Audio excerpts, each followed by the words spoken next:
Hello friend, Tollywood থেকে একটা বিশাল বড় খবর উঠে আসছে। এতদিন ধরে টলিউডের মাথা বলে যাকে জানতাম স্বরূপ বিশ্বাস, তাকে নাকি কিছুক্ষণ আগে গ্রেফতার করা হয়েছে। নিউ আলিপুর থানা থেকে তাকে গ্রেফতার করা হয়েছে।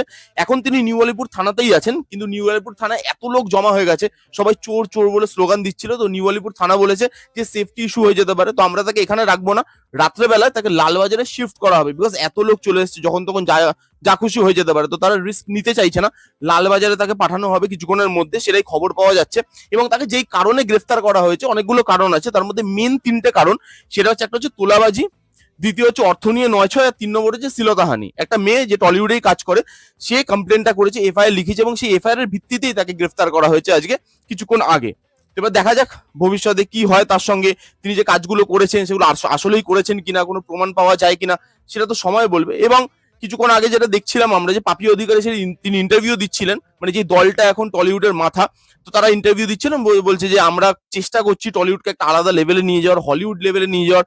বাইরের থেকে নাকি অনেক ইনভেস্টার, তারা নাকি এখানে ইনভেস্ট করার কথা ভাবছে, তারা ইন্টারেস্টেড টলিউডের সঙ্গে কাজ করতে। টলিউডের দিন ফিরবে, সেটা ফিরবে কি ফিরবে না, যারা ধরা পড়েছে তাদের সঙ্গে আগামী দিনে কি হয় সেটা তো সময় বলবে। এবং দেখতেই পাচ্ছি আমরা চারিদিকে কি হচ্ছে। আজকেও টলিউডে দুটো দলের মধ্যে বিশাল ঝামেলা, তর্কাতর্কি, রীতিমতো হাতাহাতির জায়গায় চলে যায়, তো বিশাল ঝামেলা। তারপরে কিছুক্ষণ আগে খবর পেলাম যে সৌরভ বিশ্বাস গ্রেফতার হয়েছে, অ্যারেস্ট হয়েছে।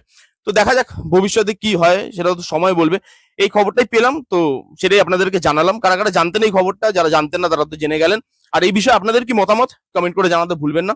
এই ছিল ভিডিও, দেখা হচ্ছে নেক্সট কোনো ভিডিওতে। Bye bye.